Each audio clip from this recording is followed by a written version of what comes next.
ఈ రాత్రి వేళ దేవుని యొక్క సన్నిధిలో కలిసి వచ్చి దేవుని యొక్క వాక్యాలు నేర్చుకోవడానికి, చదువుకోవడానికి దేవుడు మనలందరినీ కూడా సహాయపరిచిన విధానం బట్టి దేవునికి వేలాది వందనాలు. పోయిన రోజు దేవుని యొక్క వాక్యోపదేశంలో నుంచి యూదా గురించి, యూదా యొక్క కుటుంబం గురించి, తన పిల్లల గురించి, తన ఆత్మీయత గురించి, అనాత్మీయత గురించి అనేక విషయాలు చదువుకోవడానికి, నేర్చుకోవడానికి దేవుడు మనల్ని సహాయపరిచారు. అందులో మనం చాలా విషయాలు నేర్చుకోవడానికి హెచ్చరికగా దేవుడు మనల్ని సహాయపరిచారు. ఈరోజు దేవుని యొక్క వాక్య భాగంలో నుంచి ఆదికాండం 35 అధ్యాయం దాని 17-18 వచనాలు చదివితే అక్కడ ఒక వ్యక్తి గురించి బైబిల్ తెలియవచ్చేది మనం అక్కడ చూడొచ్చు. ఆయన పేరే బెన్యామీన్ అని చెప్పుతున్న ఒక మనిషి గురించి, తన కుటుంబం గురించి, తన పిల్లల గురించి, తన ఆత్మీయత గురించి, అనాత్మీయత గురించి ఈ రాత్రి వేళ దేవుని యొక్క సన్నిధిలో వాక్యోపదేశంలో ధ్యానించుకుందాం. ఆదికాండం 35 అధ్యాయం దాని 17-18 వచనాలు చదివి చూస్తే మనం చూడగలిగేది బెన్యామీను అని చెప్పిన వాడి ఆ మనిషి యొక్క పుట్టుక విషయం గురించి, లేకపోతే ఆయన కుటుంబం, ఆయన జన్మ, ఆ విషయం గురించి అక్కడ చెప్పబడేటట్టుగా మనకు అక్కడ కనబడి తీరుతున్నది. బెన్యామీనుకి చెప్పడానికి ఉన్న గొప్పతనం కలిగేది ఏంటిది అంటే, ఒక ఆత్మీక కుటుంబంలో తనకి జన్మ దొరికి తీరింది. ఆత్మీకతలో ఉన్న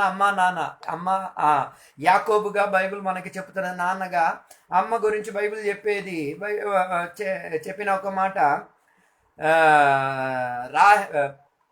రాహేల్ అని చెప్పబడేటట్టుగా బైబిల్ సెలవిచ్చేటట్టుగా మనం అక్కడ చూడగలుగుతున్నాం. అందుకే ఆదికాండం 35 అధ్యాయంలో దాని 17వ వచనం చదివి 17-18 వచనాలు చదివి చూస్తే మనకు అక్కడ కనబడి తీరేది రాహేలు. దేవుడు ప్రసవ కాలం ఇచ్చిన సమయంలో మొదటిగా ఆమె కన్నిన కొడుకు పేరే యోసేపు, రెండోదిగా కన్న కుమారుడిగా బెన్యామీన్ అని చెప్పినవాడు.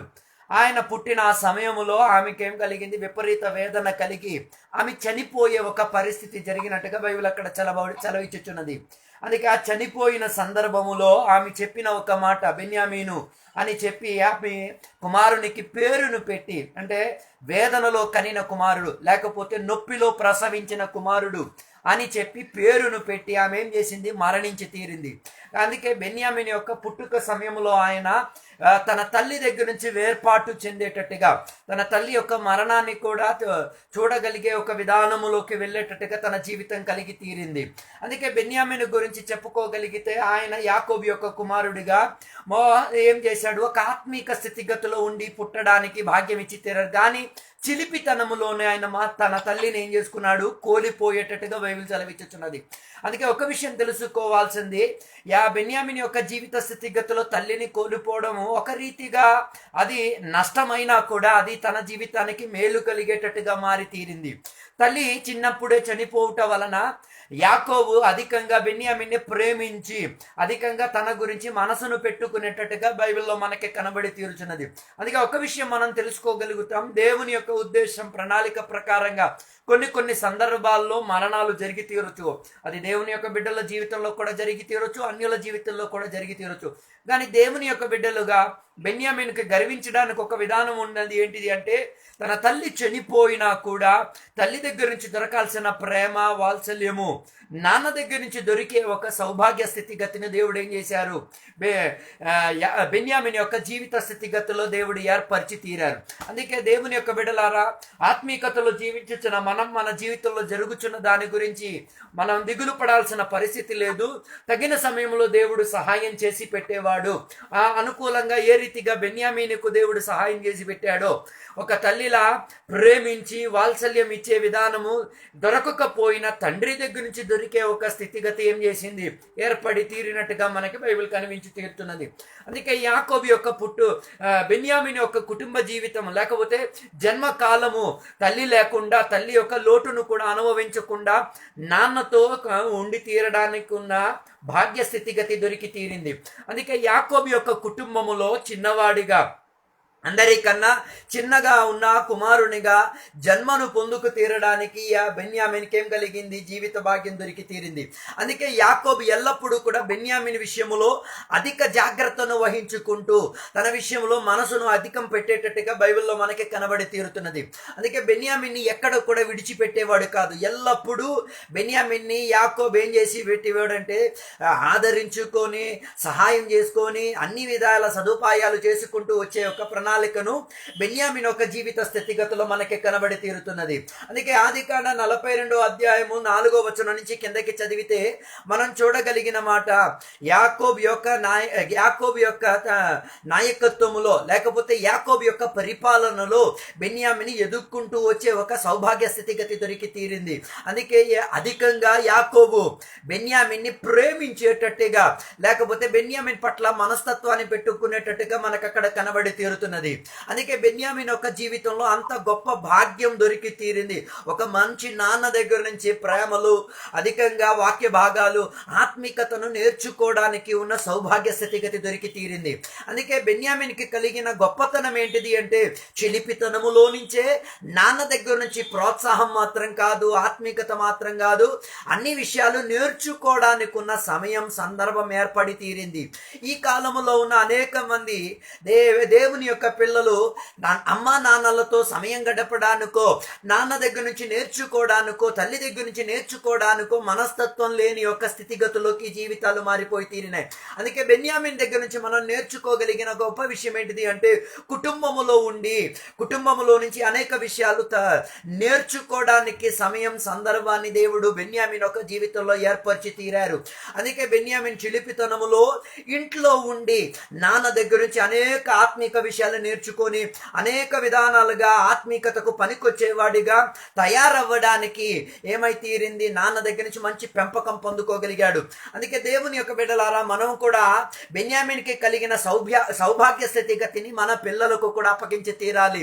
చిలిపితనములోనే వారికి అధికంగా తల్లిదండ్రులతో ఉండి ఆత్మీకతను నేర్చుకోవడానికి, దేవునితో సహవాసం పెట్టి తీరడానికి, ఆత్మీకులుగా మారి తీరడానికి ఉన్న ప్రయత్నాలు ఏం చేయాలి, పిల్లల పట్ల అమ్మా నాన్నలు చేసి పెట్టి తీరాలి.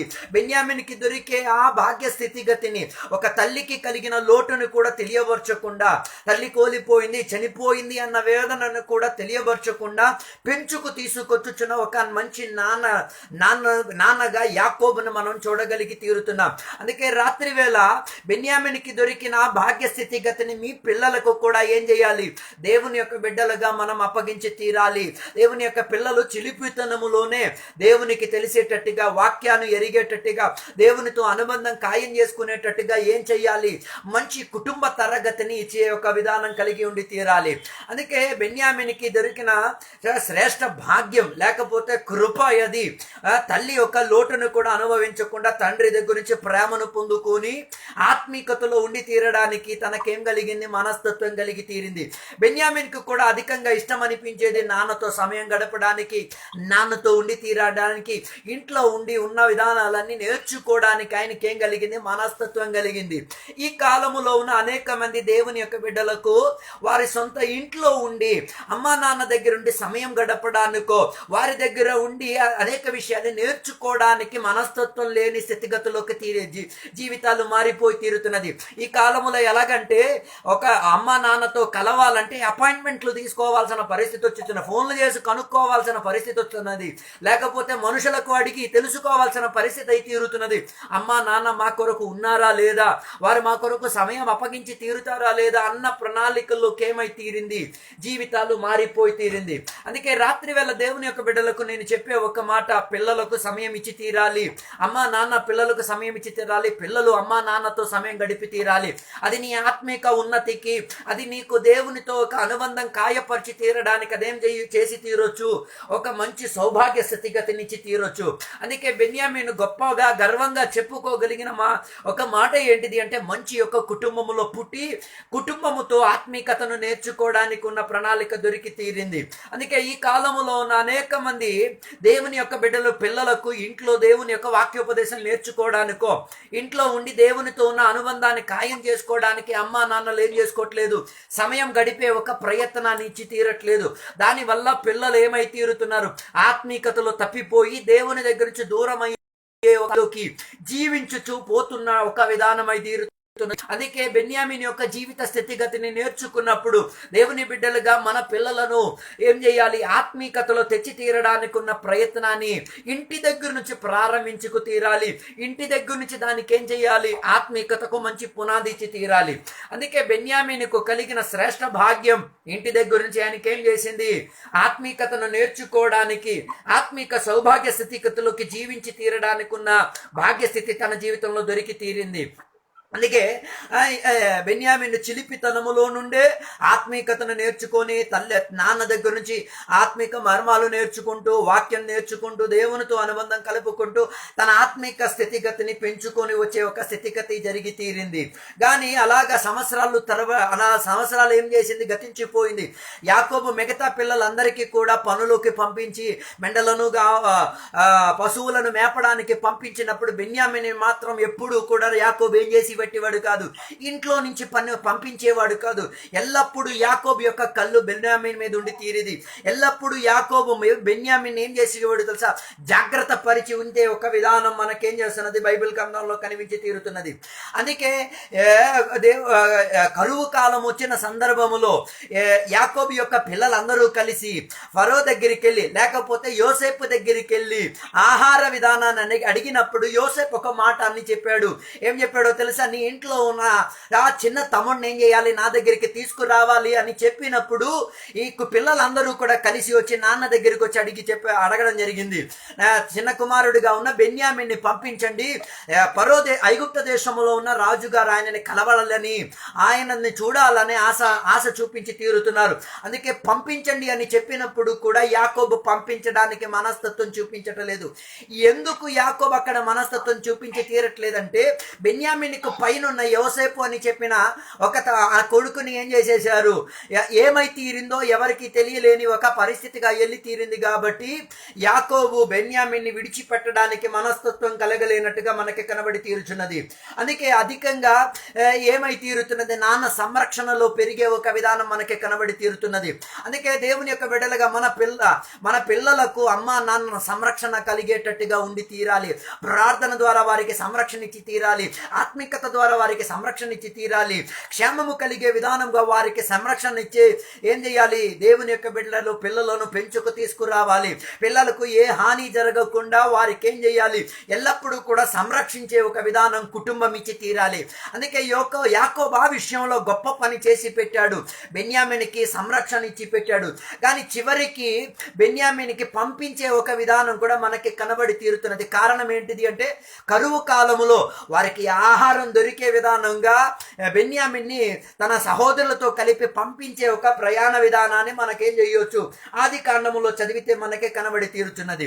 అలాగా సంవత్సరాలు గతించిన తర్వాత యోసేపు బెన్యామీనుతో కలిసే ఒక భాగ్య స్థితిగతి ఆది కాండం 49వ అధ్యాయంలో చదివితే మనకి కనబడి తీరుచున్నది. అనేక సంవత్సరాల తర్వాత యోసేపు బెన్యామీనుతో కలిసి సమయం గడిపి తీరడానికి ఏం చేసింది, అవకాశం దొరికి తీరింది. అందుకే ఈ కాలంలో ఉన్న అనేక మంది దేవుని యొక్క బిడ్డలకు లేని ఒక అలవాటే సొంత కుటుంబ సంబంధులతో సమయం గడపడానికి సమయం లేని పరిస్థితిలోకి ఈ కాలంలో ఉన్న ప్రజలు జీవించేటట్టుగా మనకి కనబడి తీరుతున్నది. అందుకే సంవత్సరానికి కనీసం ఒక 2-3 నెలలైనా కనీసం ఏం చేయాలి, కుటుంబముతో గడపడానికి, కుటుంబానితో సమయం గడిపి తీరడానికి ఉన్న ఆత్మీక స్థితిగతిని కుటుంబాలు ఏం చేయాలి, పిల్లలకు నేర్పించి తీరాలి. అలాగా సంవత్సరాలు తరబడిన తర్వాత యోసేపు బెన్యామీనుతో కలిసి అనేక విషయాలు మాట్లాడుకోవడానికి, ఏడవడానికి, సమయం గడపడానికి ఉన్న ప్రణాళిక ఏమై తీరుతున్నది ఆది కాండం 49వ అధ్యాయంలో మనకి కనబడి తీరుచున్నది. అందుకే రాత్రి వేళ నేను అడుగుతున్న ఒక మాట, నీ కుటుంబ సమూహంలో ఉన్న సహోదరులతో, నీ కుటుంబ సంబంధులతో సమయం గడపడానికి నీవు సమయం తీసుకురా, లేకపోతే ఆ అనుబంధం ఏం చేసిపోతుంది, ఆ అనుబంధం ఇరిగిపోయే ఒక స్థాయిలోకి వెళ్ళిపోయి తీరుతుంది. అనేక కుటుంబాల్లో సహోదరుల మధ్య ఒక అనుబంధం స్థాయి పడలేని కారణం ఏంటిది అంటే, వారు ప్రత్యేకంగా సమయం గడిపే ఒక ప్రణాళిక లేదు కాబట్టి. అందుకే బెన్యామీను యోసేపు యొక్క జీవిత తరగతిని మనం నేర్చుకొని తీరితే వారు ఒకరికి సహాయపడేటట్టుగా, ఒకరికొకరికి సమయం గడుపుకునేటట్టుగా, ఒకరొకరితో మాట్లాడుకునే ఒక ప్రణాళిక మనకి ఆది కాండం 49వ అధ్యాయంలో మనకి కనబడి తీరుచున్నది. అందుకే యోసేపు ఏం చేసి పెడుతున్నాడంటే, చిన్న తమ్ముడికి ఆయన అనేక విధాలుగా ఉన్న సదుపాయాలు చేసి పెట్టేటట్టుగా ఆదికాండం 49 అధ్యాయం చెప్పేటట్టుగా మనకి కనబడి తీర్చున్నది.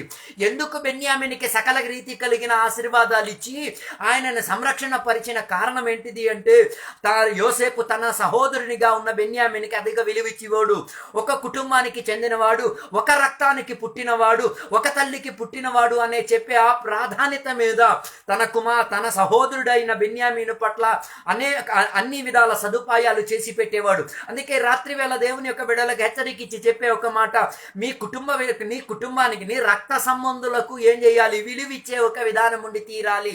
వారికి నీకు దొరికిన సౌభాగ్య స్థితిగతిని సర్దుకుపోయే పంచుకోవడానికి కలిగే మనస్తత్వం కలిగి ఉండి తీరాలి. యోసేపు అంత పెద్ద ధనవంతుడైనా కూడా తన సహోదరుడిగా ఉన్న రక్త సంబంధిగా ఉన్న బెన్యామీనికి తనకు కలిగిన ఆస్తిలో కొంత ఇచ్చేంతటిగా తన మనసు ఏమై తీరింది? తెరిచి తీరింది. ఈ కాలంలో ఉన్న అనేక మంది చేసే ప్రణాళిక ఏంటిది అంటే వారికి కలిగిన ఆస్తిపాస్తులు, ధనము, ఐశ్వర్యము తోటి రక్త సంబంధులతో పంచుకోవడానికి మనస్తత్వం లేదు. అందుకే కుటుంబంలో ఐక్యత లేకపోవడం, కుటుంబం కలిసి ఉండే ఒక జీవిత విధానం లేకుండా పోయేది. కానీ యోసేపు బెన్యామీనుకు కలిగిన జీవిత స్థితిగతిని మనం చదివి చూస్తే వారు ఒకరికి ఒకరి సహాయపడేటట్టుగా, ఒకరికొకరికి అనుకూలంగా అన్ని సహాయం చేసి పెట్టే ఒక మనస్తత్వం కలిగి తీరింది. అందుకే బెన్యామీను దగ్గర నుంచి మనం కూడా నేర్చుకోగలిగిన ఒక మాట, రక్త సంబంధానికి మనం ఏం చేయాలి? విలువిచ్చి తీరాలి. రక్త సంబంధానికి ప్రాధాన్యత ఇచ్చి తీరాలి. సుఖములో దుఃఖములో కలిసేంతటిగా, మనసుని ఇచ్చేంతటిగా ఏం చేయాలి? సమయాన్ని వేర్పరిచేటట్టుగా ఉన్న ఒక ఆత్మిక స్థితిగతి ఉండి తీరాలి. ఒకవేళ దేవుని యొక్క బిడ్డలు కుటుంబములో రక్త సంబంధానికి విలువ ఇవ్వకపోతే, నువ్వు ఒక సంఘములోకి వచ్చిన తర్వాత సంఘములో ఉన్న వారికి విలువిచ్చేంతటిగా మనస్తత్వం రాని ఒక విధానం కనబడి తీరుచున్నది. అందుకే ఈ కాలంలో ఉన్న సంఘాలు మనం పరిశోధించి తీరితే వారు కూడా ఏం చేయలేకపోతున్నారు? సంఘ బిడ్డలతో సమయం గడిపే ఒక మనస్థితి రావట్లేదు. అందుకే చాలా మంది ఆరాధనకు కేవలం శుక్రవారం రోజు, ఆదివారం రోజు మాత్రం వచ్చి కనిపించి వెళ్ళే ఒక ప్రణాళిక వెళ్ళి తీరుచున్నది. వారికి తెలియట్లేదు మనమందరం కూడా యేసయ్య రక్తం ద్వారా కొనబడిన వారమి, ఒక తండ్రికి పిల్లలమని, ఒకే ఇంటికి చెందిన వారమి, సమయం గడిపి తీరాలి అన్న ఒక ప్రాధాన్యత అనేక మందికి తెలియట్లేదు. అందుకే ఈ కాలంలో ఉన్న సంఘానికి కలిగిన లోటుపాటు ఏంటిది అంటే సంఘము లోపల ఒక రక్తానికి పాత్రులని అన్న విషయాన్ని మర్చిపోయేంతటిగా అనేక మంది సంఘ బిడ్డలు ఈ కాలంలో జీవించి తీరుతున్నారు. అందుకే ఈ కాలంలో ఉన్న సంఘాలు, సంస్థలను మనం పరిశోధించుకు తీరితే స్వార్థంపై జీవించుచున్న ఒక ప్రణాళిక కనిపించి తీరుతున్నది. ఒకరొకరికి సహాయం చేసేటట్టుగా, ఒకరొకరికి సదుపాయాలు చేసి పెట్టే ఒక మనస్తత్వం మనకి కనబడట్లేదు. అందుకే యోసేపు బెన్యామీనుల యొక్క జీవిత విధానాన్ని మనం పరిశోధించుకు తీరితే వారు రక్త సంబంధులైన వారికి కలిగిన సదుపాయాలని ఒకరొకరు పంచుకునే ఒక మనస్తత్వం కలిగింది. నీ కుటుంబముతో నీవు సర్దుకోగలిగిన మనస్తత్వం ఉంటే సంఘముతో నువ్వు సర్దుకోగలుగుతావు, ఇరుగు పొరుగు వాళ్ళతో నువ్వు సర్దుకోగలుగుతావు, అందరికీ సహాయం చేసి పెట్టే ఒక మనస్తత్వంగా వచ్చి తీరగలుగుతుంది. అందుకే రాత్రి వేళ ఒకసారి దేవుని యొక్క బిడ్డలుగా మన ఆత్మిక సహవాసములో ఎలా మన సహోదరులతో అనుబంధం ఉంది రాత్రి వేళ ఒకసారి పరిశోధించుకోవాలి.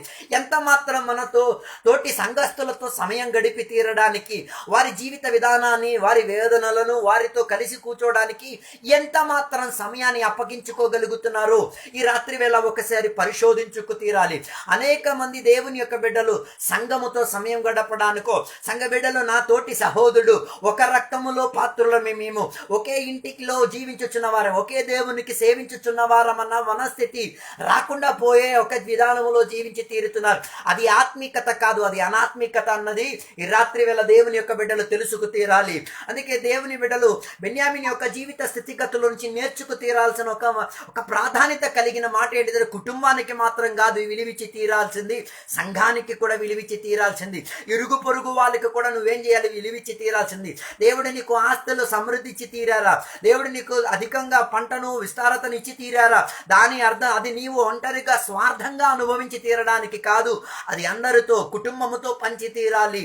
నీతోటి సంఘస్థులతో దానిని పంచి తీరాలి. నీ ఇరుగు పొరుగు వాళ్ళతో నువ్వేం చేయాలి? పంచే ఒక మనస్తత్వం, అది అది ఆత్మిక మనస్తత్వమై తీరేటట్టుగా బైబిల్ సెలవిచ్చి చెప్తున్నది. అందుకే రాత్రి వేళ దేవుని యొక్క బిడ్డలారా ఒక్కసారి పరిశోధించుకోండి. నీ కుటుంబీకులతో నీ అనుబంధం ఏ రీతిగా ఉంది, నీ సంఘస్థులతో నీ అనుబంధం ఏ రీతిగా ఉంది, నీతో ఇరుగు పొరుగు వాళ్ళతో నీ మనస్తత్వం ఏ రీతిగా ఉంది. ఆత్మిక తలంపులో జీవించిన వారైతే అందరితో మనసు తెరుచుకొని జీవించే ఒక విధానమై ఉండి, ఇలా మనసు తెరిస్తే మాత్రం సరిపోదు, నీ చేతిలో ఉన్న ఆస్తులను కూడా తెరిచే ఒక మనస్తత్వం కలిగి ఉండి తీరాలి. అందుకే నేను చెప్పి రావడానుకున్న కారణం ఏంటిది అంటే, బెన్యామీనుకు కలిగిన స్థితిగతి, తన చేతిలో ఏమీ లేదు, ఆస్తిగా పంటలుగా ఏమీ లేదు, ఆయనకి ఏదైనా చెప్పుకోవడానికి గర్వం చెప్పేది ఏమీ లేదు. ఏమీ లేని దీన స్థితిలో ఉన్న యోసేపు తనకు కలిగినది మొత్తం ఆయనకి ఇచ్చేటట్టుగా, తనకు కలిగిన ఆశీర్వాదాలు మొత్తం ఇచ్చేటట్టుగా, తనకు కలిగిన వస్త్రాలు మొత్తం ఇచ్చేటట్టుగా, తనకు కలిగిన సుఖ సౌకర్యాలన్నీ కూడా బెన్యామీనుకి ఇచ్చేంతటిగా ఉన్న ఆత్మిక మనస్థితి కాలంలో ఉన్న సంఘానికి రావాలి, సంఘ బిడ్డలకు రావాలి, ఇరుగు పొరుగు వారి పట్ల రావాలి. అదే యథార్థ ఆత్మికత చెందేది. అందుకే ఈ కాలంలో ఉన్న అనేక మంది స్వార్థంపై జీవించుతున్నది కాబట్టి ఇరుగు పొరుగు వారిని, కుటుంబ సభ్యులకి, సంఘస్థుల ఒక వేదనను దుఃఖాన్ని తెలుసుకోలేని ఒక విధానం. అందుకే యోసేపు ఒక రీతిగా చూస్తే వేదన కలిగిన స్థితిగతిలో ఉన్నాడు. కుటుంబం లేదు, తన తోటి జనులు ఎవరూ లేరు అని వేదన పడే ఒక స్థాయిలో ఉన్నారు. మరుపక్క బెన్యామీనుకి చూస్తే తన చేతుల ఆస్తిపాస్తి ఏం లేదు, సంపాదనది ఏం లేదు. ఒకరొకరికి ఏం చేసుకున్నారు, వారికి కలిగినది పంచుకున్నారు. బెన్యామీను తనకు కలిగిన కుటుంబ సౌభాగ్యాన్ని ఇచ్చినప్పుడు యోసేపు తనకి కలిగిన ఆస్తి స్థితిగతిని ఒకరొకరికి ఏం చేసేది, ఇలాగే ఆత్మిక సహవాసం ఇచ్చి తీరాల్సింది. కుటుంబంలో మనం ఆత్మిక సహవాసం ఇచ్చి తీరాలి, సంఘములో మనం ఆత్మిక సహవాసం ఇచ్చి తీరాలి, ఇరుగు పొరుగు వాళ్ళకు కూడా ఏం చేయాలి, సహవాసం ఇచ్చి తీరేటట్టుగా ఉండి తీరాలి.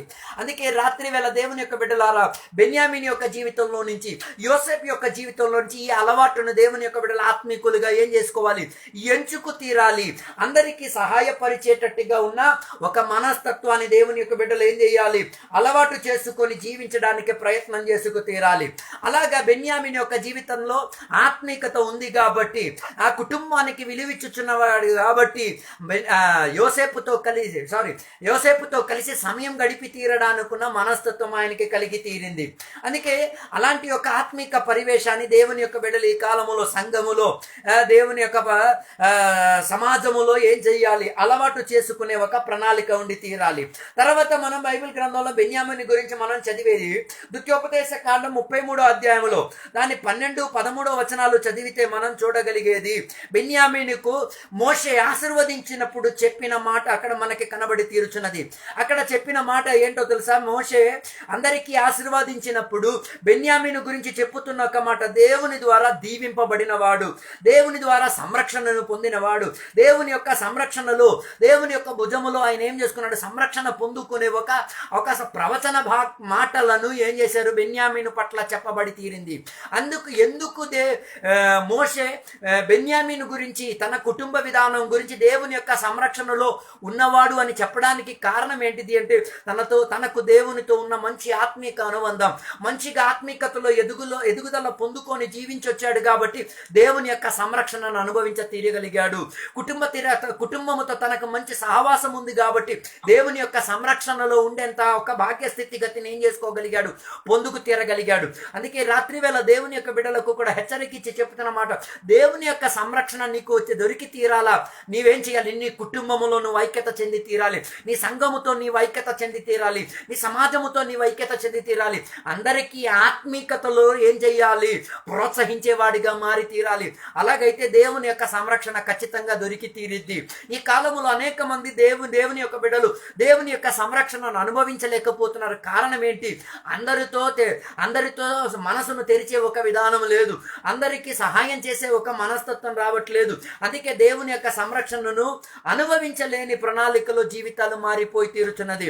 అందుకే రాత్రి వేళ నేను చెప్పే ఒక మాట, దేవుని యొక్క బిడ్డలు ఆత్మీకులుగా జీవించి తీరితే, దేవుని యొక్క వాక్యానికి అధిక జాగ్రత్త వహించుకునే ఒక జీవిత విధానం ఉండి తీరితే, నీ కొరకు దేవుని యొక్క సంరక్షణ ఉండి తీరిద్ది.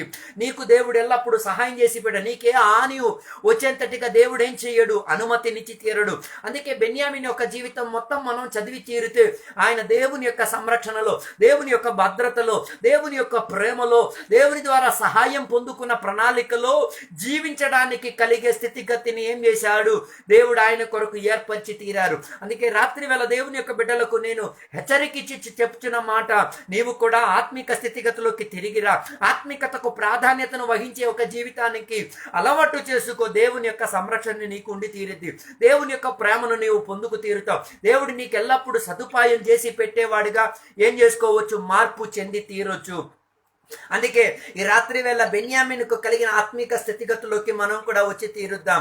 స్నేహ బంధానికి విలువిచ్చిన వాడిగా మారి తీరుద్దాం, కుటుంబానికి విలువిచ్చిన వాడిగా మారి తీరుద్దాం, సమాజానికి విలువిచ్చిన వాడిగా మారి తీరుద్దాం, దేవుని యొక్క సంఘానికి విలువిచ్చిన వాడిగా సమయం గడపడానికి మనస్తత్వం కలిగిన ఆత్మిక స్థాయిలోకి ఈ కాలములో ఉన్న దేవుని యొక్క బిడ్డలు రాగలిగితే దేవుని యొక్క సంరక్షణను అన్ని క్షణములు అనుభవించి తీరగలుగుతావు. దేవుని యొక్క ప్రేమను ఎల్లప్పుడూ నువ్వు ఆస్వాదించుకోగలుగుతావు. దేవుని యొక్క భద్రతలో ఉండి దేవుడు అన్ని విషయాలు సదుపాయపరిచే ఒక విధానమై తీరే వెళ్ళగలుగుతుంది. అందుకే బెన్యామీను యొక్క జీవితంలో దేవుడు అంత గొప్ప యొక్క ప్రవచనాన్ని దేవుడు ఏం చేశారు, బయలుపరిచి చెప్పాడు. మిగతా పిల్లలకి ఎవరికి కూడా దొరకలేని ఒక వ్యత్యాసము కలిగే, ఒక ఆత్మిక స్థితిగతిలో కలిగే, లేకపోతే ఏ రీతి కలిగిన లోటును కూడా వర్ణించుకోకుండా ఉండే ఒక ప్రవచన భాగాన్ని ఏం చేశారు, మోషే వివరించి చెప్పినట్టుగా చెప్పబడి తీరుచున్నది. అందుకే ఈ రాత్రి వేళ దేవుని యొక్క విడలారా ఒక విషయం మనం ప్రాధాన్యత వహించి తీరాల్సినది, ఆత్మీకతకు అధిక ప్రాధాన్యత ఇచ్చి తీరితే మనకి దొరికిన వాగ్దానాలు ప్రవచనాలు కూడా అదే ప్రాధాన్యత కలిగేటట్టుగా ఉండి తీరగలుగుతుంది. అలాగా బెన్యామీను తన ఆత్మిక జీవితాన్ని దేవుని యొక్క సంరక్షణలో ఉండి ఆత్మీకతలో ఉండి జీవించుకొని ఏం చేసుకోగలిగాడు, దేవుని యొక్క భద్రతలో జీవించుకొని వెళ్ళాడు. అలాగే బెన్యామీను ఎదుగుదల పొంది పెళ్లిళ్ళు చేసుకొని పిల్లల భాగ్యాన్ని పొందుకొని తన జీవితాన్ని గడుపుకొని తీరే వెళ్ళాడు. కానీ తర్వాత ఉన్న వాక్య భాగాలు న్యాయాధిపతుల యొక్క గ్రంథములోకి వచ్చి తీరితే 19వ అధ్యాయం 20వ అధ్యాయాలకు చూసి వచ్చి తీరితే మనకు అక్కడ కనబడి తీరేది బెన్యామీను యొక్క పిల్లలు ఎదుగుదల పొంది విస్తారత పొందే ఒక స్థాయిలో ఎదుగుదల పొందుకొని వచ్చి తీరారు. కానీ అక్కడ 19వ అధ్యాయం 20వ అధ్యాయాలు మనం చదివి తీరగలిగితే యాకోబు యొక్క బెన్యామీను యొక్క పిల్లలు ఆత్మిక స్థితిగతుల నుంచి తొలగిపోయేటట్టుగా ఒక పని ఆ పట్టణములో చేసి పెట్టారు. ఏం చేసి పెట్టారంటే వారి పట్టణములోకి నివాసముగా వచ్చిన అతిథులను వీళ్ళు ఏం చేశారు, మోసం చేసి చంపేశారు. అలాంటి ఒక ప్రణాళికలోకి పిల్లల మనస్తత్వం ఏమై తీరింది, మారిపోయి తీరింది. దాని వలన ఏమై తీరిందో తెలుసా, ఒక పెద్ద యుద్ధం జరిగి తీరే ఒక విధానం. ఎవరి మధ్య, కుటుంబం మధ్య, సహోదరుల మధ్య యుద్ధం జరిగే ఒక ప్రణాళికలోకి మారిపోయి తీరింది. ఇది చెప్పడానికి కారణం ఏంటిది అంటే ఆత్మిక కుటుంబములో ఎదిగి ఆత్మికతకు ప్రాధాన్యత ఇచ్చి దేవుని యొక్క సంరక్షణను ఆస్వాదించుకొని జీవించిన వారు ఆత్మీకతలో నుంచి తొలగిపోయేసరికి అనాత్మీకులుగా జీవితం మారిపోయినట్టుగా న్యాయాధిపతుల యొక్క గ్రంథంలో మనకి కనబడి తీర్చున్నది. కారణం ఏంటిది అంటే న్యాయాధిపతుల యొక్క గ్రంథంలో మనకి నాయకులు కనబడి తీరట్లేదు, నడిపించే వాళ్ళు మనకి కనబడి తీరట్లేదు. అలాంటి నాయకత్వం వహించే వారు లేకపోవడం వలన బెన్యామీను యొక్క పిల్లలు ఏమైపోయారు, త్రోవ తప్పిపోయే ఒక విధానంలోకి వెళ్ళిపోయారు. అందుకే పట్టణంలోకి వచ్చిన వారిని మోసం చేసేసి చంపే అంతటిగా వారి మనస్తత్వం మారిపోయి తీరింది. అది చేసిన తర్వాత కూడా వాళ్ళకి పశ్చాత్తాపం రావట్లే, అది చేసింది తప్పు అన్నది కూడా వాళ్ళకి అర్థం కావట్లేదు. కారణం ఏంటిదంటే మంచి నాయకత్వం వారికి లేదు, నడిపించే వారికి లేరు. అందుకే వీరు ఏం చేశారో తెలుసా, ఈ చేసింది తప్పు అని వారికి అర్థం కావట్లేదు. కానీ ఈయనతో ఉన్న మిగతా సహోదరులు ఆయనకి కలిసి మాట్లాడారు, ఇది నువ్వు చేసింది తప్పు అన్నప్పుడు బెన్యామీను యొక్క పిల్లలందరూ కలిసి సహోదరులతో కలిసి యుద్ధం చేసే ఒక ప్రణాళికలోకి మారిపోయింది. ఈ కాలంలో కూడా అనేక మంది చేసే జీవిత విధానంలో కూడా ఇదే చేసి పెట్టేది. చేసిన తప్పులను ఒప్పుకునే ఒక ప్రణాళిక లేదు, చేసిన తప్పులను చూపించుకోవడానుకున్న మనుషులు లేదు, మంచి రీతిగా నాయకత్వాన్ని వహించే వాళ్ళు లేకపోవడం వలన ఏమై తీరుతున్నారు, పిల్లలు త్రోవ తప్పిపోయే ఒక స్థాయిలోకి వెళ్ళిపోయి తీరుతున్నారు. అందుకే బెన్యామీను యొక్క పిల్లల్లో నుంచి మనం నేర్చుకోగలిగిన మాట ఏంటిది అంటే మనం ఏమైనా తప్పులు చేసామంటే దానికి ఏం చేయాలి, పరిహార పరిచి తీరాలి, దానిని కొనసాగే ఒక ప్రయత్నం చేయకూడదు. కానీ బెన్యామీను యొక్క పిల్లలు చేసిన తప్పు చేశారు, ఊరికి వచ్చిన వాళ్ళని చంపేశారు, వారిని చంపేసి వారి ప్రాణానికి నాశనం చేసేసి తప్పులను ఒప్పుకోకుండా గర్వాంధులై జీవించే ఒక విధానం మనకు కనబడి తీరుతున్నది. అందుకే రాత్రి వేళ దేవుని యొక్క బిడ్డలకు చెప్పే ఒక మాట, తప్పులు మనుషుల ద్వారా అందరి ద్వారా జరిగి తీరుతుంది, కానీ తప్పులో కొనసాగడానికి ఉన్న ప్రయత్నం దేవుని యొక్క బిడ్డలు ఎప్పుడు చేయకూడదు. ఏదైనా తప్పులో పొరపాటులో నీ ద్వారా జరిగిపోతే దానికి ఏం చేయాలి, ప్రాయశ్చిత్తం కోరి అందులో మార్పు మారొచ్చి మారు మనసు కలిగే స్థితిగతిని అలవాటు చేసుకోవాలి. కానీ బెన్యామీన్ యొక్క పిల్లలు ఆ పనిని చేయలేదు. వారు ఏం చేసి పెట్టారో తెలుసా? పశ్చాత్తాప పడకుండా, చేసిన తప్పులను ఒప్పుకోకుండా ఏం చేసి పెట్టారో తెలుసా? సహోదరులతో కలిసి గొడవ చేసుకునే ఒక ప్రణాళికలోకి మారిపోయింది. ఇలాంటి ప్రణాళిక ఈ కాలంలో ఉన్న సంఘాల్లో కూడా మనకి కనబడి తీరుతున్నది.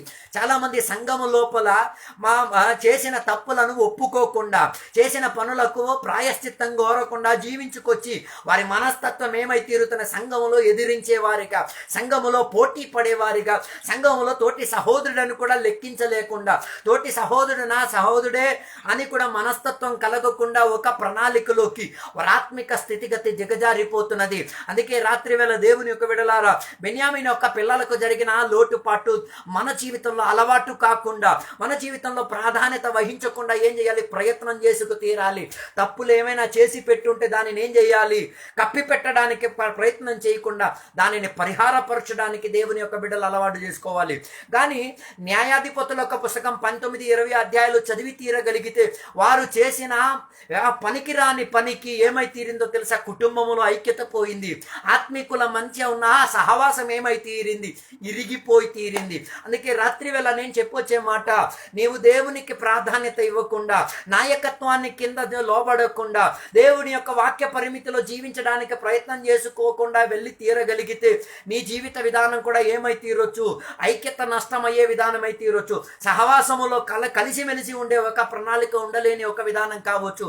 అందుకే ఈ కాలంలో ఉన్న సంఘం పశ్చాత్తాపపడే సంఘం అయి తీరాలి. మారు మనసు కలిగే ఒక సంఘం అయి తీరాలి. ప్రకటన గ్రంథం చెప్పుతున్న ప్రకారంగా మరలా మనం మారు మనసు పొందే ఒక స్థితిగతిలోకి వచ్చి తీరాలి. మరలా మనం ఏం చేయాలి? ముందు నా ప్రేమలోకి వచ్చేటట్టుగా మారి తీరాలి. కానీ బెన్యామీన్ ఒక పిల్లలు ఏం చేయట్లేదు? అలాంటి మనస్తత్వంలోకి వచ్చే ఒక ప్రయత్నం చేసి తీరట్లేదు. అందుకే రాత్రి వేళ దేవుని యొక్క బిడ్డలకు చెప్పే ఒక మాట, బెన్యామీనుకు కలిగిన ఆ కలహ విధానం, బెన్యామీనుకు కలిగిన ఎదురించుచున్న స్వభావ విధానాల్లో నుంచి దేవుని యొక్క బిడ్డలు ఆత్మీయతను ప్రాధాన్యత ఇచ్చేంతటిగా మారి తీరాలి. అందుకే బెన్యామీన్ యొక్క కుటుంబ తరగతిలో మనకి ఈ ఒక్క భాగం మాత్రమే నెగటివ్గా మనకి కనిపించేటట్టుగా మనకి కనబడి తీరుతున్నది. ఈ ఒక్క పిల్లలు మాత్రమే అనాత్మీకులుగా మారి తీరినట్టుగా మనకి కనబడుతున్నారు. మిగతా వాళ్ళందరూ కూడా ఆత్మిక తరగతిలో బాగా ఉన్నట్టుగా మనకి కనబడి తీరుచున్నది. అది కారణం ఏంటిది అంటే అది దేవుని యొక్క సంరక్షణలో ఈ బెన్యామీను జీవించే ఒక విధానం అయి తీరినట్టుగా మనకి కనబడి తీరుతున్నది. తర్వాత 19-20-21 అధ్యాయం న్యాయాధిపతుల యొక్క పుస్తకం చదివి తీరగలిగితే మళ్ళీ వీరు బెన్యామీను యొక్క కుటుంబిక స్థితిగతులు ఏం చేశారు? మళ్ళీ ఆత్మిక స్థాయిలోకి తిరిగి వచ్చేటట్టుగా మనకి కనబడి తీరుచున్నది. అందుకే నేను చెప్పి రావడానుకున్న ప్రాధాన్యత కలిగిన మాట ఏంటిది అంటే, తప్పులు లోటుపాట్లు జరిగినప్పుడు దానిని ఏం చేయాలి? కప్పి పెట్టడానికి ప్రయత్నం చేయకూడదు. ఈ కాలంలో అనేక మంది చేసే ఒక ప్రయత్నం ఏంటిది? సంఘాల్లో సమాజంలో చేసి పెట్టే ప్రయత్నం, చేసిన తప్పులను ఒప్పుకోవడానికో క్షమాపణ అడగడానికో ఆత్మీయతలో పరిహారపరచడానికి ఏం చేయట్లే? అలవాటు చేసుకో తీరట్లే. ఈ రాత్రి వేళ నీకు మనస్తత్వం ఉందో లేదో ఈ రాత్రి వేళ ఒక్కసారి పరిశోధించుకోవాలి. ఏదైనా రీతిగా ఎవరికైనా బాధ పెట్టుంటే, ఏదైనా రీతిగా ఎవరికైనా హాని మీ ద్వారా జరిగి తీరుంటే ఏం చేయాలి? కప్పి పెట్టడానికి ప్రయత్నం చేయకూడదు. ఈ కాలంలో అనేక మంది చేసే ఒక ప్రణాళిక, చేసిన పనులన్నీ కప్పి పెట్టే ఒక విధానం. ఒక విషయం తెలియట్లేదు, నువ్వు ఎన్ని కప్పి పెట్టినా దేవుని యొక్క కళ్ళుల నుంచి దానిని ఏం చేయలేవు, కప్పి పెట్టుకుని ఉంచలేవు. ఒకరోజు నీవు కప్పి పెట్టినది ఏం చేస్తారు? బయటకు వచ్చే విధానముగా జరిగి తీరగలుగుతుంది. అది బయటకు వచ్చేంత వరకు అంతటి వరకు మనం కాచి వేయకుండా తప్పు చేసిన వెంటనే దానికి ఏం చేయాలి? పరిహారపరిచే ఆత్మిక స్థాయిలోకి ఈ కాలంలో ఉన్న సంఘాలు వచ్చి తీరాలి. అదే ఆత్మీకతకున్న ఒక నిదర్శన, అది ఆత్మీకతను చూపించే ఒక విధానం. తప్పులు పొరపాట్లను వెంటనే క్షమించగలిగే దేవుడు, పరిహారపరిచగలిగే దేవుడు. దానికి వాక్య భాగాలు ఉన్నాయి, దానికి వాక్య పరిమితులు ఉన్నాయి. అందుకే రాత్రి వేళ నీ జీవిత స్వభావం ఏ రీతిగా ఉన్నదో ఒక్కసారి పరిశోధించుకు తీరాలి. నీవు చేసిన తప్పులను పొరపాటులను కప్పిపెట్టే ఒక జీవితమేనా, లేక నీవు చేసిన తప్పులను పొరపాటులను అంగీకరించి దానిని మారు మనసులోకి నెట్టించుకొని మార్చి జీవితంలో సుఖంగా జీవించడానికి ఉన్న ప్రణాళికనేనా? అందుకే ఈ కాలంలో అనేక సంఘాలకు ఐక్యత కనబడట్లేదు. అనేక మంది సంఘ బిడ్డల మధ్య ఐక్యత లేదు. ఒకరొకరిపైన పోటీ పడేటట్టుగా, ఒకరొకరిని ఎదిరించేటట్టుగా, ఒకరి ఆత్మీక స్థాయి ఇంకొకరికి నచ్చట్లేదు. ఒకరొకరితో ఏం చేసుకున్నారు? కనబడ భయపడకుండా యుద్ధం చేసే ఒక ప్రణాళికలో ఏమై తీరుతున్న మనస్తత్వం మారి తీరుతున్నది. కారణం ఏంటిదో తెలుసా? అనేక విషయాలు కప్పిపెట్టి ఉంచారు కాబట్టి. వారి రహస్య జీవితంలో ఉన్న పాప విధానానికి ఏం చేయలేదు? ప్రాయశ్చిత్తం చేయలేదు, మార్పును కోరలేదు. అందుకే సంఘములో సమాజములో ఐక్యత లేని ఒక జీవితంగా మారిపోయి తీరేది. అందుకే రాత్రి వేళ ఐక్యత చెంది రావడానికి ఏం చేయాలి? పశ్చాత్తాపం కలిగే విధానం రావాలి, తప్పులు ఒప్పుకునే ప్రణాళిక వచ్చి తీరాలి, చేసిన తప్పులను అంగీకరించే ఒక మనస్తత్వం కలిగి తీరాలి. కానీ బెన్యామీను యొక్క పిల్లలు తప్పులను ఒప్పుకోకుండా యుద్ధం చేసుకొని గెలిచి తీరడానికి ఉన్న ప్రయాణమై తీరింది. కానీ అందులో కూడా వాళ్ళు ఏం చేయలేకపోరు? జయం పొందుకోలేకపోయారు. నువ్వు చేసిన తప్పులను పొరపాటులను యుద్ధం చేసుకొని గెలుచుకోవడానికి వెళ్ళినా నువ్వు ఓడిపోయి తీరుతావు. అందులో నువ్వెప్పుడు కూడా గెలుపు సాధించ తీరలేవు. అందుకే దేవుని యొక్క బిడ్డలారా, ఒక విషయంలో ఎప్పుడు ఆత్మీకులు ప్రాధాన్యత కలిగి ఉండి తీరాలి. తప్పులు పొరపాట్లు ఎక్కడైనా జరిగి ఉంటే దానిని ఏం చేయాలి? సరిపరుచుకోవాలి, దానిని పరిహారపరుచుకునే ఆత్మిక జీవితంలో వచ్చి తీరాలి. అందుకే బెన్యామీను ఒక పిల్లల్లో నుంచి మనం నేర్చుకోగలిగిన ఒక మాట, యుద్ధం చేసుకొని కాదు తప్పులను పొరపాట్లను గెలిచి తీరేది. తప్పులు పొరపాట్లను ఏం చేయాలి? క్షమాపణ అడిగి దానిని ప్రాయశ్చిత్తం కోరి, అర్పించాల్సిన యాగాలు అర్పించి దానికి ఏం చేయాలి? ప్రాయశ్చిత్తం కోరి తీరాలి. తర్వాత బెన్యామీను ఒక పిల్లల గురించి బైబిల్ గొప్పగా చెప్పేది. నలుగురు గురించి బైబిల్ చాలా గొప్పగా వర్ణించేటట్టుగా మనకి కనబడి తీరుచున్నది. న్యాయాధిపతుల ఒక గ్రంథములోనే మనకి బెన్యామీను ఒక కుమారుడిగా మనకి కనబడేది. న్యాయాధిపతుల ఒక పుస్తకం 3వ అధ్యాయంలోకి వస్తే దాని 12 నుంచి 30వ వచనం వరకు చదివి తీరగలిగితే అక్కడ మనకి కనబడి తీరుచున్నది. యెహూదని చెప్పుతున్న ఒక మనిషి గురించి అక్కడ చెప్పేంతటిగా మనకి కనబడి తీరుచున్నది. ఆయన ఎవరో కాదు, బెన్యామీను ఒక కుమారుడిగా మనకి కనబడి తీరుచున్నది. న్యాయాధిపతుల యొక్క గ్రంథములో మనం చదివితే 3వ అధ్యాయానికి వస్తే ఇశ్రాయేల్ ప్రజలందరూ కూడా దేవుని వాక్యములో నుంచి తొట్టిల్లిపోయి, దేవునిని విడిచిపెట్టి, దేవునికి ఆరాధన చేసే విధానంలో నుంచి పారిపోయి అన్యారాధనలు చేసుకొని, విగ్రహారాధనలు చేసుకొని జీవించిన కాలములో ఏమై తీరిందో తెలుసా? వీరు ఫిలిస్తీన్ల చేత పట్టుబడి తీరారు. దేవుడు అలా ఫిలిస్తీన్ల చేత వీరికి అనేక విధాలుగా శోధించిన సమయములో యెహూదని చెప్పిన ఒక మనిషిని దేవుడు ఏం చేశారు? లేవనెత్తి తీరారు. అందుకే దానితో న్యాయాధిపతుల యొక్క పుస్తకం 3వ అధ్యాయం 9వ వచనం నుంచి కిందకి చదివి తీరితే మనకి కనబడి తీరుచున్నది. ఇశ్రాయేల్ ప్రజలకు జరిగిన నాశ నష్టాలకి వాళ్ళు దేవుని సమక్షతలో ఏడవడం ప్రారంభించి తీరారు. ఏడవడం ప్రారంభించి తీరేటప్పుడు ఏం జరిగిందో తెలుసా? వారి మధ్యలో నుంచి దేవుడు యెహూద్ అని చెప్పిన ఒక మనిషిని దేవుడు లేవనెత్తాడు. ఆ యెహూద్ అని చెప్పిన మనిషి ఇశ్రాయేల్ ప్రజలకు నాయకత్వాన్ని వహించుకొని మంచి న్యాయ అధ్యక్షునిగా లెగిచి ఆత్మీకతలో వారికి ఏం చేశారు? వారి ఇశ్రాయేలీలకు శుద్ధీకరణనిచ్చి వారిని మరలా ఆత్మిక స్థాయిలోకి తీసుకొచ్చి వారు చేసిన తప్పులను, వారు చేసిన తప్పితములను ప్రాయశ్చిత్తాన్ని చేసేసి ఏం చేశారు? శుద్ధీకరణ ప్రజల లోపల తీసుకొచ్చి తీరారు. అలాగొక ఆత్మీకుడిగా యెహూద్ అని చెప్పిన ఒక మనిషిని బెన్యామీను ఒక కుటుంబంలోంచి దేవుడు ఎంచుకు తీరినట్టుగా మనకు అక్కడ కనబడి తీరుచున్నది. అందుకే నేను చెప్పొచ్చున్న మాట, ప్రజలు ఆత్మీకతలో నుంచి తొలగిపోయినప్పుడు నాయకులు కావాలి ప్రజలకి. అందుకే బెన్యామీను ఒక కుటుంబంలో ఒక నాయకుడిని దేవుడు ఏం చేశారు? లేవనెత్తి తీరారు. ఎందుకు? ఇశ్రాయేల్ ప్రజలకి మరలా ఆత్మీకతలోకి తిరిగి తీసుకురావడానికి, శుద్ధీకరణలోకి తీసుకురావడానికి. అందుకే ఒక విషయం తెలుసుకు తీరాలి, దేవుని బిడ్డలకు ఎప్పుడూ కూడా నాయకులు కావాలి, ఆత్మిక నాయకులు కావాలి, ఆత్మిక నడిపించిన వారు కావాలి. వారి కింద ఉండి నీ ఆత్మిక స్థాయిలో ఉండే ఒక ప్రయత్నం దేవుని యొక్క బిడ్డలు అలవాటు చేసుకునే ఒక ప్రయత్నంలో జీవించి తీరాలి. అలాగా యెహూద్ అని చెప్పిన ఈ కుమారుడు బెన్యామీను యొక్క సంతానములో నుంచి వచ్చిన వాడే, బెన్యామీను యొక్క కుమారుల్లో వచ్చిన వాడే. ఆ న్యాయ అధ్యక్షునిగా లెగిచి ప్రజలకు ఆత్మికతలో తిరిగి వచ్చి ఏం చేశాడో తెలుసా? ఫిలిస్తీన్లతో యుద్ధం చేసేసుకొని వారు సంగ్రహించుకొని తీసుకువెళ్ళిన సంపదనను మొత్తం ఏం చేసుకున్నాడు? తిరిగి తీసుకొచ్చే ఒక ప్రయత్నం చేసి పెట్టాడు.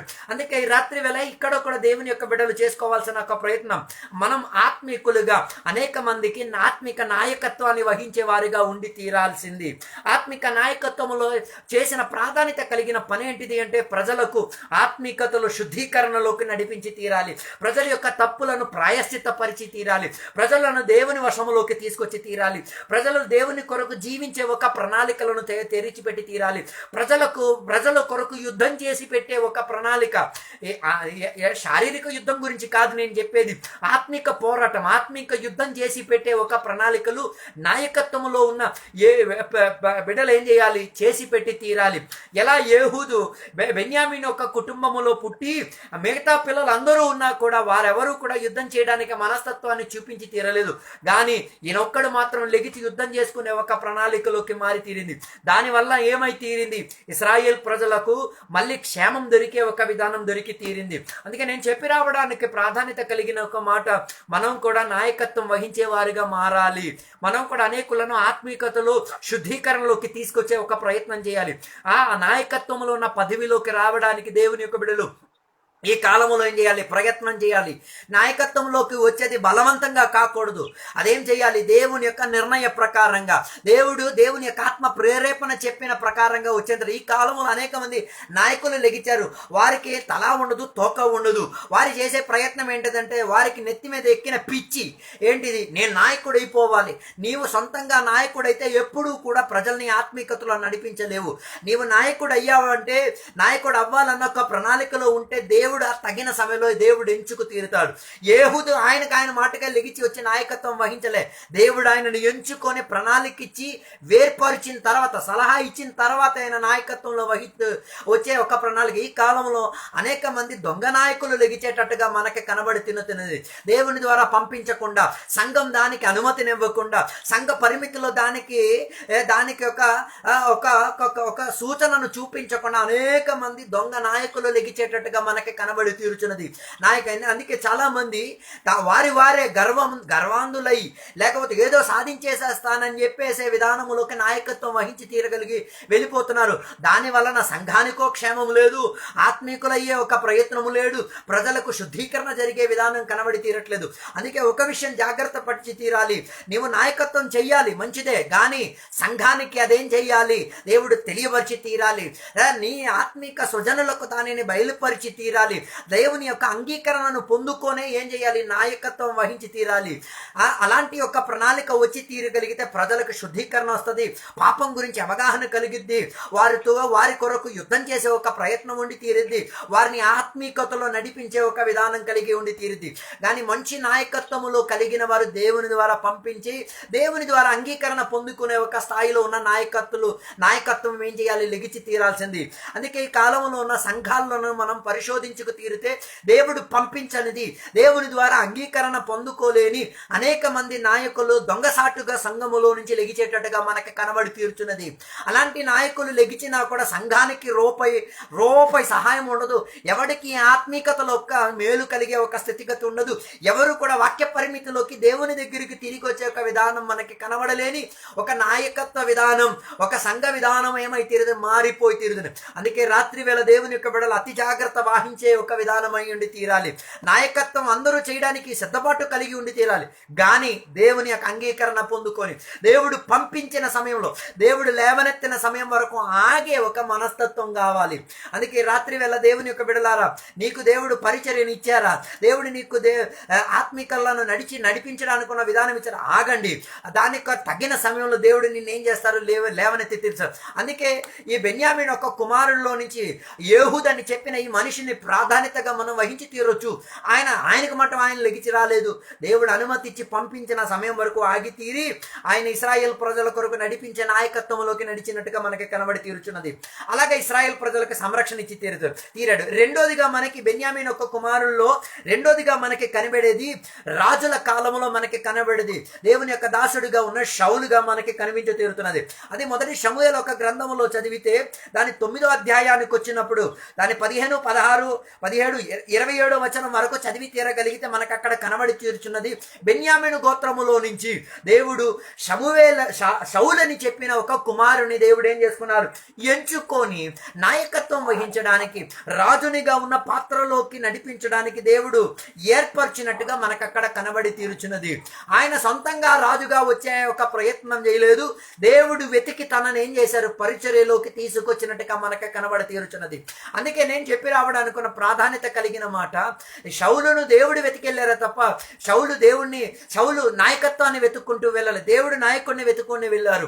అలాంటి యొక్క ప్రణాళిక కలిగిన ఆత్మిక నాయకత్వం ఈ కాలంలో ఉన్న వారికి కావాలి. అందుకే నేను చెప్పొచ్చిన మాట, రెండోదిగా షౌలు అని చెప్పిన వాడు నాయకత్వం వహించి రాజునిగా ఎంచుకునే ఒక భాగ్యస్థితిలోకి బెన్యామీను యొక్క కుటుంబంలో నుంచి మనకి కనబడి తీరుచున్నది. కారణం ఏంటిదో తెలుసా? దేవుని యొక్క సంరక్షణలో ఉండే ఒక కుటుంబంలో నుంచి వచ్చాడు కాబట్టి. కాబట్టి, ఆత్మికతకు ప్రాధాన్యత ఇచ్చే ఒక కుటుంబంలో నుంచి వచ్చాడు కాబట్టి, దేవునికి విలువిచ్చే ఒక విధానములో తన ఆత్మిక స్థాయిని కట్టుకున్నాడు కాబట్టి దేవుడు షౌలుని ఎంచుకునే ఒక ప్రణాళిక మనకి కనబడి తీర్చున్నది. అలాగా షౌలు తన కాలములో ఇశ్రాయేల్ ప్రజలకు ఏం చేశాడు?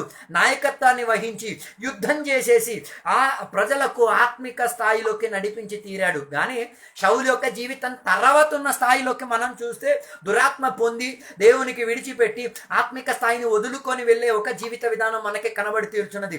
అది వేరే ఒక భాగం, దానిని మనం తాకాల్సిన పరిస్థితి లేదు. అది ఒక్కొక్కరు ఆత్మిక జీవితం, ఒక్కొక్కరు శుద్ధీకరణ జీవితం వ్యక్తిపరంగా వాళ్ళు ఏం చేసుకోవాలి, దానిని సరిపరుచుకు తీరాల్సింది. కానీ షౌలు దానిని సరిపరుచుకునే ఒక ప్రణాళికను చూసుకోలేదు. తన లోపల ఆత్మీకత మారి అనాత్మీకత కలిగిన లక్షణాలు వచ్చి తన జీవితం నాశనం అయిపోయిన విధానం మనకి కనబడి తీర్చున్నది. కానీ అదే కాదు మన విషయం ఏంటిది అంటే, బెన్యామీను ఒక కుటుంబ తరగతిలో ఒకడు న్యాయ అధ్యక్షుడై తీరాడు. రెండోదిగా షౌలు ఏమైతాడు? రాజుగా నిలబడి తీరగలిగాడు. కారణం ఏంటో తెలుసా? ఆయన ఆత్మిక స్థాయిలో ఉన్నది కాబట్టి తన పిల్లలు కూడా ఆత్మికతకు ప్రాధాన్యత ఇచ్చే ఒక విధానం అయితే తీరింది. అందుకే షౌలు రాజుగా ఉన్నంత కాలం ప్రజలకు ఆత్మిక సంరక్షణను ఇచ్చి తీరాడు, ప్రజలకు ఆత్మిక నాయకత్వం ఇచ్చి తీరాడు, ప్రజల కొరకు యుద్ధం చేసుకొని వారిని సంరక్షణ పరిచే ఒక విధానంలోకి జీవించి తీరాడు. మూడోదిగా మనకి కనబడి తీరేది ఎవరో తెలుసా? రూతు గ్రంథంలో మనకి కనబడి తీరుతున్న మొర్దెకై అని చెప్పిన ఒక మనిషి, తర్వాత ఎస్తేర్ అని చెప్పిన ఒక మనిషి గురించి మనకు అక్కడ కనిపించి ఎస్తేర్ గ్రంథం 2వ అధ్యాయములో మనకి కనబడి తీరేది ఇద్దరు గురించి మొర్దెకై ఎస్తేర్ గురించి చెప్పబడే మాటలు మనకి కనబడుతున్నది. వారి గురించి కూడా చెప్పేది ఏంటో తెలుసా? వారు కూడా బెన్యామీను యొక్క కుటుంబానికి చెందిన వారు. ఆ కాలములో జీవించిన కాల తరగతుల్లో ఆత్మికులు లేని ఒక కాలములో, ఆత్మిక నాయకత్వం లేని కాలంలో మొర్దెకై అని చెప్పిన ఒక మనిషి ఆత్మికుడా యూదుల కొరకు నిలబడ్డాడు.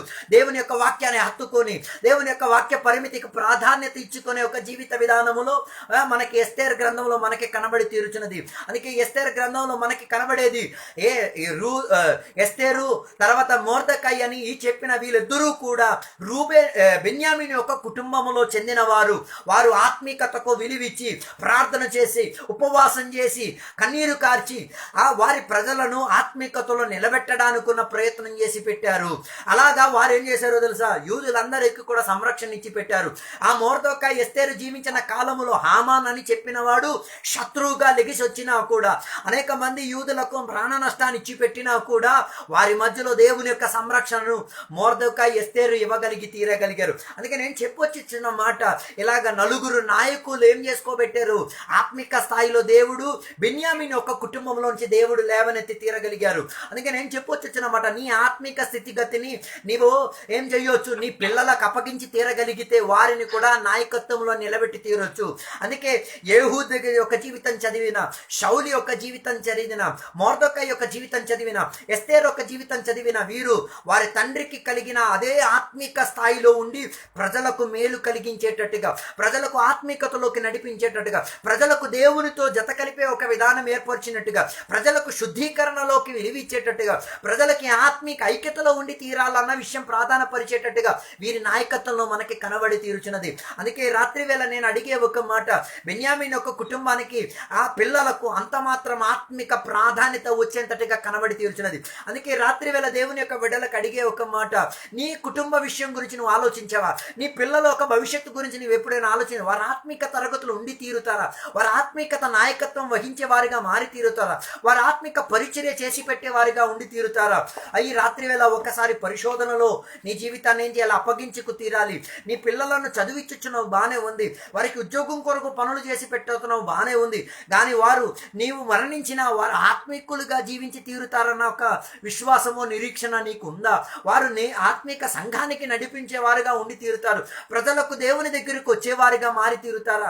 ప్రజలకు శుద్ధీకరణలోకి నడిపించే వారిగా మారి తీరుతారా? ప్రజలకి దేవునితో జత కలిపి జీవించే భాగ్యస్థితిగతిలో ఉండే ఒక ప్రణాళిక వారి పరిచర్యలో ఉండి తీరుతుందా? ఈ రాత్రి వేళ ఒకసారి పరిశోధించుకు తీరాలి. తీరాలి. అనేక మందిని మనం చూసి తీరితే మనకి కనబడి తీరేది వారి పిల్లలు ఆత్మిక స్థాయిలో నాయకత్వం వహించే ఒక విధానం మనకి కనబడి తీరట్లేదు.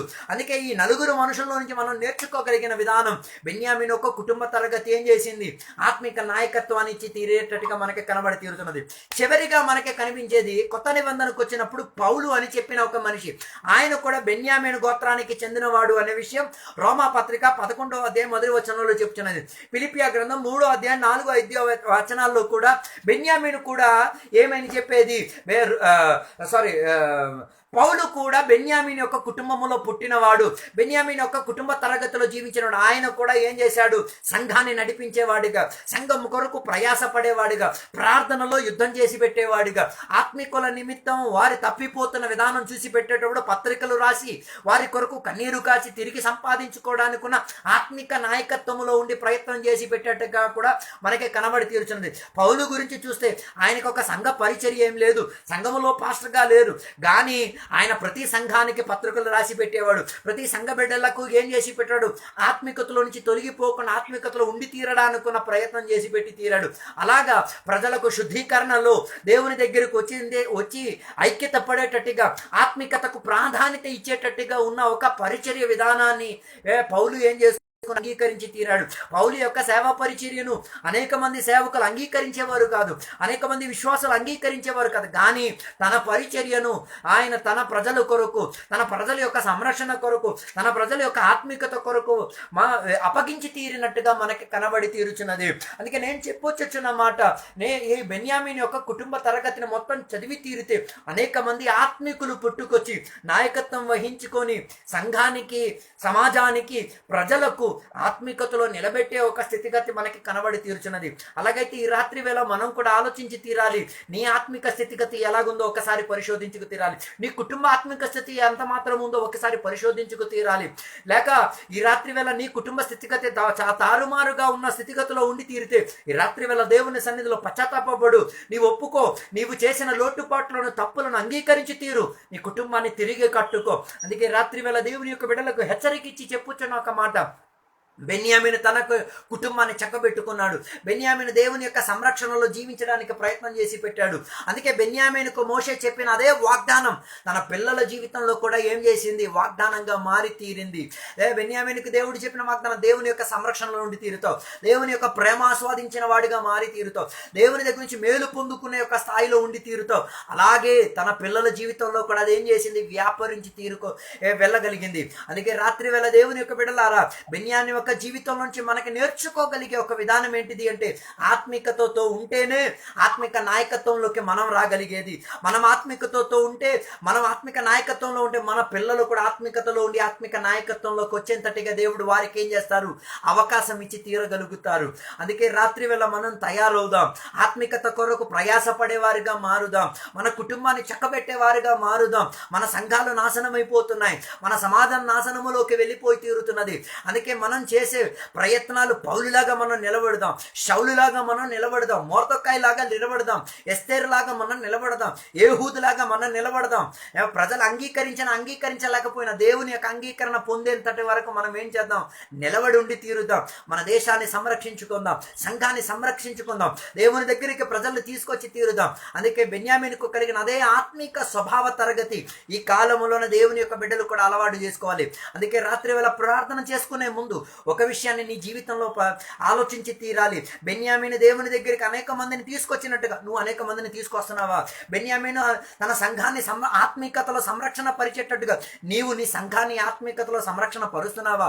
బెన్యామీను తన ప్రజలందరికీ కూడా శుద్ధీకరణలోకి నడిపించినట్టుగా నీవు నీ సంఘాన్ని, నీ తోటి వారిని, నీ కుటుంబాన్ని ఆత్మిక సంరక్షణలోకి తీసుకొస్తున్నావా, శుద్ధీకరణలోకి తీసుకొస్తున్నావా? ఈ రాత్రి వేళ ఒక్కసారి పరిశోధించుకోవాలి. అలాంటి ఒక పరిచర్య కలిగే విధానములోకి, అలాంటి యొక్క దేవుని అంగీకరణ పొందుకునే స్థాయిలోకి ఈ కాలంలో ఉన్న బెన్యామీనులు లెగిచి తీరాలి. అలాగైతే సంఘం శుద్ధీకరణ పొంది దేవుని కొరకు సిద్ధపడే సంఘంగా మారే ఒక ప్రయత్నమై తీరుతుంది. దేవుని ప్రేమించే వారిగా ప్రజలు మారిపోయి తీరుతారు, శుద్ధీకరణకు విలువిచ్చుచున్న వారిగా మారిపోయి తీరుతారు. చేసిన తప్పులను, పొరపాట్లను ప్రాయశ్చిత్తం కోరి పశ్చాత్తాపడి మారు మనసు పొందుకునే స్థాయిలోకి ప్రజలు చిగి తీరగలుగుతారు. అందుకే నేను రాత్రి వేళ దేవుని యొక్క సంఘ బిడ్డలకు ఒక విషయాన్ని మళ్ళీ హెచ్చరికిచ్చి చెప్పుచున్న ఒక మాట, బెన్యామీనుకు కలిగిన ఆత్మిక ఆత్మిక విధానం, ఆత్మిక శుద్ధీకరణ ప్రజల్లోకి అప్పగించి నీవు, నీ ఇల్లు, నీ కుటుంబం, నీ పిల్లలు, నీ సంఘం, నీ సమాజం, నీ దేశం మారి తీరే ఒక పరిచర్యలోకి, ఆత్మిక విధానములోకి రావడానికి రాత్రి వేళ దేవుని యొక్క సన్నిధిలో ఒప్పుకు తీరుదాం. ఈ రాత్రి వేళ దేవుని యొక్క సన్నిధిలో ప్రార్థన చేసి దేవుని దగ్గర అంగీకరించి తీరుదాం. అందుకే రాత్రి వేళ దేవుని యొక్క సన్నిధిలో ఒప్పుకు తీరుదాం, ప్రార్థన చేద్దాం. కృప కలిగిన దేవానికి వందనాలు తెలియవస్తున్నాం. ఈ రాత్రి వేళ బెన్యామీను యొక్క జీవిత విధానం గురించి నేర్చుకోవడానికి, బెన్యామీను యొక్క పిల్లల గురించి నేర్చుకోవడానికి దేవా మాకు ఇచ్చిన గొప్ప సమయాన్ని బట్టి వందనాలు. దేవా మా ఆత్మిక జీవితాన్ని ఈ రాత్రి వేళ ఒక్కసారి పరిశోధించుకు తీరుతున్నాం. కుటుంబముతో మా ఐక్యత ఏ రీతిగా ఉంది, కుటుంబ బిడ్డలతో మేము ఎలాగా సహవాసం చేసి జీవించేది, సంఘముతో మేము ఎలా సహవాసం చేసి జీవించేది, సంఘ బిడ్డలతో మా సహవాసం ఏ రీతిగా ఉన్నది, ఇరుగు పొరుగు వాళ్ళతో మా సహవాసం ఏ రీతిగా ఉన్నది. ఈ రాత్రి వేళ మేము కూడా బెన్యామీనుకు కలిగిన కుటుంబ తరగతులు మేము కూడా జీవించే వారిగా మారి తీరాలి. దేవా యేహూదుని నీవు వాడినట్టుగా, సౌలుని నీవు వాడినట్టుగా, పౌలుని నీవు వాడినట్టుగా, మొర్దెకైని నీవు వాడినట్టుగా దేవా మమ్మల్ని కూడా నీవు వాడు దేవా. నీవు మమ్మల్ని పిలిచినంత వరకు, నీవు మమ్మల్ని అంగీకరించినంత వరకు దేవా నేను ఆత్మిక స్థాయిలో ఉండి తీరుతాను, నేను ఆత్మిక పోరాటంలో జీవించి తీరుతాను, ఆత్మిక శుద్ధీకరణకు ప్రాధాన్యత ఇచ్చి తీరుతాను, నా కుటుంబాన్ని ఆత్మిక వలయంలో సంరక్షణ పరిచి తీరుతాను దేవా. ఈ రాత్రి వేళ నేను అంగీకరించి తీరుతున్నాను దేవా. ఈ రాత్రి వేళ దేవునికి బిడ్డలుగా ఈ వాక్యాన్ని అంగీకరించి వారి జీవితంలో శుద్ధీకరణను కుటుంబములో, సంఘములో, సమాజములో, ఇరుగు పొరుగు వారిలో, దేశములో దేవా అది పనికొచ్చే పాత్రగా మారి తీరుటకు దేవా సహాయపరచండి. ఈ రాత్రి వేళ మాతో వాక్యాంశాల ద్వారా మీరు మాతో మాట్లాడినందుకు వందనాలు, సహాయపరిచినందుకు వందనాలు, దీవెనలతో నింపినందుకు వందనాలు. యేసు నామములో అడిగి వేడుకున్న పరమ తండ్రి, ఆమేన్. తండ్రి యొక్క కుమార యొక్క పరిశుద్ధాత్మక సావాసం ఇప్పుడు ఎల్లప్పుడు వాక్యమైన బిడ్డలందరితో దేవాని రెండో రాకడ వరకు తోడై ఉందును గాక. ఆమేన్. Praise Lord. అందరికీ వందనాలు.